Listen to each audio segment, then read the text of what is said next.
Hello my friend, नमस्ते और प्यार भरा सलाम। तो फ्रेंड देख सकते हैं एक आइसोमेट्रिक रोलिंग पाइप ड्राइंग आया हुआ है। जो भेजे हैं उनका क्वेश्चन है कि इसका हम टेम्पलेट कैसे बेंड करेंगे, इसका डायरेक्शन कैसे देखेंगे, इसका फैब्रिकेशन कैसे करेंगे, यही मैं आपको इस वीडियो में बताने वाला हूँ। तो फ्रेंड देख सकते हैं इसका जो नॉर्थ जो डायरेक्शन है, इधर जो नॉर्थ डायरेक्शन होता है यहाँ पर देख सकते हैं एन लिख करके एरो इस तरफ दिया गया। तो इधर नॉर्थ हो गया, तो इधर साउथ हो गया, इधर वेस्ट हो गया, इधर ईस्ट हो गया। इसी तरीके से इसका डायरेक्शन दे रहा है। तो यहाँ से हम इस लाइन को स्टार्ट करते हैं। तो यहाँ पर देख सकते हैं यहाँ से पहला यहाँ पर एक रोलिंग का सिंबल यहाँ पर दिया गया। इस लाइन का मेन लाइन का डायरेक्शन ये वाला है। यहाँ पर जो डॉट जैसे यहाँ पर जॉइंट का सिंबल दिया गया ये है, और ये रोलिंग का सिंबल एक लाइनिंग जा रहा है। यहाँ पर सिंगल रोलिंग है, हॉरिजॉन्टल रोलिंग है सिर्फ।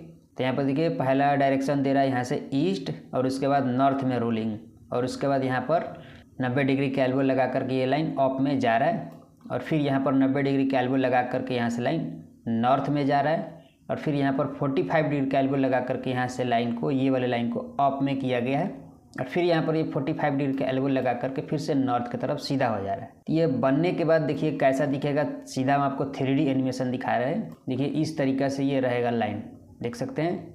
यहाँ पर देख सकते हैं अगर मान लीजिए कि इस लाइन को हम अगर नॉर्थ की तरफ ऐसे रख रहे हैं तो इधर नॉर्थ हो गया। अगर हम इधर घुमा देते हैं तो इधर नॉर्थ हो गया। ये जिधर जा रहा है एल्बो उधर ये नॉर्थ है, हम जिधर घुमाएंगे उधर नॉर्थ हो गया। देखिए इधर नॉर्थ हो गया। अगर हम इसको इधर घुमा के आपको दिखाएंगे तो इधर नॉर्थ हो गया। तो इधर नॉर्थ हो गया, तो इधर साउथ, और इधर वेस्ट, और इधर ईस्ट। यहाँ पर देखिए रोलिंग कैसे दे रहा था। यहाँ पर इस लाइन का है ये वाला जो नीचे में हॉरिजॉन्टल रोलिंग दे रहा था 90 डिग्री का एल्बो लगा करके। इस तरीके से लाइन मान लीजिए ईस्ट में जा करके और नॉर्थ में रोलिंग करना है। तो नॉर्थ में ऐसे रोलिंग हो गया। देखिए ऊपर से इसको टॉप व्यू में देखिए, ईस्ट में जा करके नॉर्थ में रोलिंग। इसको सीधा करिए थोड़ा, बिल्कुल सीधा ये है नॉर्थ में एकदम। ईस्ट में जा करके नॉर्थ में ये रोलिंग हो गया। ऐसे इसको सीधा करेंगे, बिल्कुल ईस्ट में है, अब ये नॉर्थ में रोलिंग हो गया। ये वाला लाइन नीचे वाला मैं बता रहा हूँ आपको। देखिए ये वाला लाइन जो है जो नीचे में दिया गया है ये वाला। तो इस तरीक़े से टॉप से अगर हम देखेंगे तो ऐसे ईस्ट में जा करके नॉर्थ में रोलिंग हुआ। अब इसको हम साइड से देखते हैं। देखिए यहाँ से 90 डिग्री का एल्बो लगा करके ये ऑफ हो रहा है। ये ऐसे रोलिंग में है, ईस्ट से नॉर्थ में रोलिंग। इधर नॉर्थ है और इधर ईस्ट है और इधर वेस्ट है और इधर साउथ है। तो ये ईस्ट में जा करके नॉर्थ में रोलिंग हुआ, फिर 90 डिग्री का एल्बो लगा करके ये ऑफ हुआ यहाँ से, फिर 90 डिग्री का एल्बो लगा कर यहाँ से नॉर्थ में जा रहा है। तो देख सकते हैं ड्राइंग में यहाँ पर ये 90 डिग्री का एल्बो लगा कर नॉर्थ में जा रहा है, फिर यहाँ पर 45 डिग्री का एल्बो लगा करके ये जो लाइन है यहाँ से ऑफ में जा रहा है। सेम वैसे ही है, यहाँ पर 45 डिग्री का एल्बो लगा करके यहाँ से लाइन नॉर्थ से ऑफ में गया हुआ है। देख सकते हैं नॉर्थ से ऑफ में गया, फिर यहाँ पर 45 डिग्री का एल्बो लगा करके इस लाइन नॉर्थ में चला गया। तो इसी तरीके से आपको टेम्पलेट जो है बेंड कर लेना है। अब आपको एकदम इजी हो गया होगा। ये नीचे वाला रोलिंग में नहीं होता ईस्ट से नॉर्थ में, तो बिल्कुल ये सीधा वेस्ट की तरफ सीधा होता है। लेकिन ये अगर हम इधर से रोलिंग देखते हैं तो वेस्ट से साउथ में रोलिंग गया हुआ है। अगर हम इधर से देखते हैं उल्टा रोलिंग तो वेस्ट से साउथ में रोलिंग है। तो इसी तरीके से आपको टेम्पलेट जो है बेंड कर लेना है पहले। उसके बाद इस लाइन को हॉरिजॉन्टल में रख के किसी भी पोजीशन में रख के आप इसको फिटिंग कर सकते हैं, बिल्कुल आसान तरीक़े से। और यहाँ पर ये कितने डिग्री में रोल हो रहा है, यहाँ पर डायरेक्ट यहाँ पर डिग्री लिखा गया, देख सकते हैं 20 डिग्री में यहाँ से ये इस तरफ रोल हो रहा है। रोलिंग का डायमेंशन कहाँ पर दिया गया है, देख सकते हैं ये वाला जो डायमेंशन है वो यहाँ पर दिया गया है 2288, यहाँ से लेकर के यहाँ तक डायमेंशन। और ये जो रोलिंग का डायमेंशन है यहाँ पर 833 डायमेंशन दिया गया है। और जो पाइप का डायमेंशन है सेंटर से यानी कि एल्बो सेंटर से ये पाइप के एंड तक 2 मीटर 435 2435 ये डायमेंशन दिया गया है। ये पाइप का डायमेंशन हो गया, ये डायरेक्शन का डायमेंशन हो गया, और ये वाला सेकेंड डायरेक्शन का ये वाला डायमेंशन हो गया, यानी कि जो रोल हो रहा है। तो देख सकते हैं दोनों को जब आप कैलकुलेशन करेंगे इस तरीक़ा से tan इनवर्स डालेंगे 833 डालेंगे और डिवाइड करेंगे 2288 से, तो यहाँ पर ये 20 डिग्री आ जाएगा कि यहाँ से लाइन को 20 डिग्री में रोल करना है।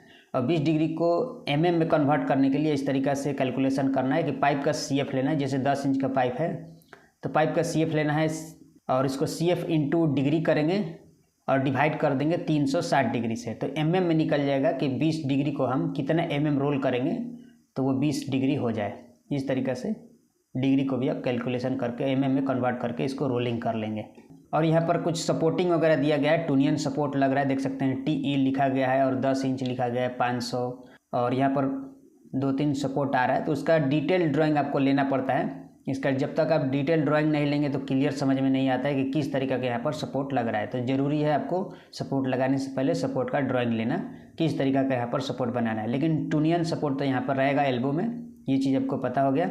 और यहाँ पर देखिए 10 इंच यहाँ पर लिखा गया है, यानी कि 10 इंच का ये लाइन है। अगर इंटरव्यू वगैरह में अगर आपसे क्लाइंट वगैरह पूछता है कि इस लाइन का हाइड्रो टेस्टिंग कितने प्रेशर पर किया जाएगा, ये लाइन कितने प्रेशर पर चलेगा, या फिर इसमें कितना % एक्सरा वगैरह रहेगा, आरटी यानी कि जॉइंट कौन सा जॉइंट एक्सरे होगा, वो सब चीज़ के बारे में अगर आपको जानकारी है या नहीं, अगर ये सब क्या चीज़ लिखा गया है इसके बारे में अगर पूछता है कोई इंटरव्यू वगैरह में क्लाइंट वगैरह, तो उसको हम कैसे बताएंगे यहाँ पर क्या क्या लिखा गया। देखिए यहाँ पर पहले वाले में लिखा गया पाइप मेटल क्लास, ये पाइप का मेटल का कुछ नंबर है, कोड है। उसके बाद टेम्परेचर है डिग्री, यानी कि सेल्सियस कितना है, 370 सेल्सियस का ये लोड ले सकता। इसका जो डिज़ाइन ये जो किया गया है यानी कि इतना ये झेल सकता है, यहाँ पर ये डिज़ाइन हो गया। टेम्परेचर ये 370 झेल सकता है और प्रेशर जो है 109 kg का प्रेशर ये झेल सकता है। इसका ये डिज़ाइन है पाइप का। लेकिन जो ऑपरेटिंग होगा कितने पर चलेगा, ये 257 तक ये टेम्परेचर आपको इसमें रखना है। इससे ज़्यादा मतलब आप टेम्परेचर इसको नहीं दे सकते हैं। उसके बाद इसका जो प्रेशर है उसमें आप 90 तक लेके जा सकते हैं टोटल, यानी कि 90 तक ये चलेगा, ऑपरेटिंग होगा। और टेस्ट प्रेशर जब इसको टेस्ट किया जाएगा इस लाइन को, तो उसको टेस्ट करना है 187.54 पे kg। इसको उतने प्रेशर पे टेस्टिंग किया जाएगा, उस इतना प्रेशर ये टेस्ट किया जाएगा कि ये लाइन जो है फट रहा है या लीकेज हो रहा है, ये सब इसमें चेक किया जाएगा फैब्रिकेशन होने के बाद। चलेगा 90 पर, लेकिन चेक होगा 187.54 पर। और टेस्ट मीडियम, ये W जो लिखा गया ये क्या है, यानी कि पानी से चेक करना है, वाटर से इसको चेक करना है। रेडियोग्राफी % यहाँ पर 100 लिखा गया है, यानी कि इसमें जितना जॉइंट है, ये सब वेल्डिंग का जितना जॉइंट है सबको एक्सरे होगा। जैसे आदमी का हड्डी एक्सरे होता है, सेम वैसे ही इसका एक्सरे होगा कि कहीं पर कोई फॉल्ट है या नहीं है। यहाँ पर एक LP और एक MP कुछ और एक टेस्टिंग वगैरह होता है जो यहाँ पर किया जाता है जॉइंट के पास में, शायद वही वाला होगा। ये भी 100% दिया गया है। जो जॉइंट के पास UT ऐसा UTL या कुछ टेस्ट होता है वो हो सकता है, शायद इसके बारे में मुझे भी जानकारी नहीं है, आप हमें कमेंट करके ज़रूर बताइएगा। और PWHT है, ये शायद कलर का है, तो Y लिखा गया यानी कि येलो कलर का ये पाइप जो रहेगा, हो सकता है ऐसा। और यहाँ पर कुछ लिखा गया है जो क्लियर दिखाई नहीं दे रहा है। तो इसी तरीके से आपको जो है थोड़ा बहुत जानकारी होना चाहिए कि यहाँ पर क्या क्या चीज़ जो है लिखा गया है, इसलिए मैं आपको ये बता दिया। और आपसे अगर क्लाइंट पूछता है कि ये कौन सा मेटल का पाइप है, तो यहाँ पर जो कोड दिया गया है तो इसका हम कैसे पहचान करेंगे। यहाँ पर देख सकते हैं पाइप का यहाँ पर ये कोड दिया गया है। पाइप सीमलेस है, सबसे पहले चीज़ ये पाइप जो है सीमलेस लिखा गया, यानी कि उसमें वेल्डेड पाइप नहीं रहेगा, सीमलेस पाइप रहेगा। और 10 इंच का पाइप है। यहाँ पर कोड लिखा है A335। तो ये जो कोड है कौन सा मेटल है, ये कोड देख करके उतना अगर आपको याद नहीं है तो पता नहीं चलता है कि कौन सा कोड है। तो अगर आपको डायरेक्ट अगर आपका पास मोबाइल है, अगर कंपनी का बाहर है, तो आप इसको चेक कर सकते हैं कि ये कौन सा कोड है। गूगल पे डायरेक्ट लिखेंगे A335 तो वहाँ पर वो दिखा देगा। तो मैंने इसको सर्च किया तो यहाँ पर आ रहा है ये एलोई स्टील, यानी कि एलोई स्टील है, SS का नहीं है, एलोई स्टील है। सिर्फ एक चीज़ मैं आपको कन्फर्म करके ये बता देता हूँ कि अगर ये SS का पाइप रहेगा तो यहाँ पर जो शेड्यूल लिखा गया है S100 शेड्यूल का ये पाइप है, देख सकते हैं। तो एक इस तरफ भी S रहेगा तो वो SS का पाइप हो जाता है, इस चीज़ को ध्यान रखना है। अगर दोनों तरफ S लिखा गया है, शेड्यूल के दोनों तरफ S है तो वो SS का पाइप होता है, और एक तरफ S है तो वो CS का पाइप होता है। तो देख सकते हैं यहाँ पर S100 लिखा है, यानी कि 100 शेड्यूल का पाइप है। एलोई स्टील हैवी का पाइप है S100, यानी कि 100 शेड्यूल का CS का ही पाइप है, लेकिन ये जो है एलोई स्टील है।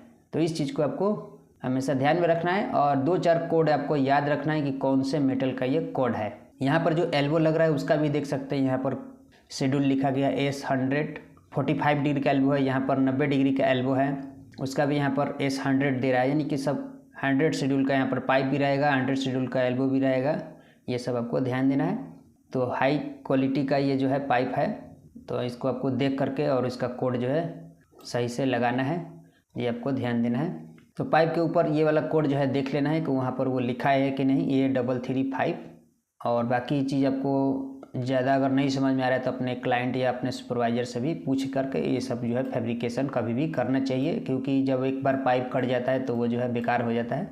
तो पाइप जो है वेस्ट ना हो, इससे अच्छा है कि किसी से पूछ लें अगर आपको जानकारी नहीं है तो। लेकिन इंटरव्यू वगैरह के दौरान अगर कोई पूछता है इंटरव्यू में कि ये कौन से मेटल का कोड जो है लिखा गया है, तो आपको 2-4 कोड जो है याद रखना है। तो इसके बारे में अपने वेबसाइट पर बता के रखा हूँ। हमारा वेबसाइट का नाम है fabricatorguide.com। वहाँ पर आप विजिट करेंगे तो आपको हर कोड का जो है जानकारी मिल जाएगा, कौन सा कोड का कौन सा पाइप होता है। थोड़ा बहुत आपको याद रखना होगा इंटरव्यू वगैरह में अगर कोई पूछता है तो फ्रेंड ये वीडियो कैसा लगा हमें कमेंट करके ज़रूर बताएं, और ये वीडियो को लाइक करिए और अपने फ्रेंड को शेयर करिए। और अगर हमारे चैनल को सब्सक्राइब नहीं किए हैं तो आप हमारे चैनल को सब्सक्राइब कर लीजिए ताकि आगे आने वाला वीडियो आपको मिलता रहे।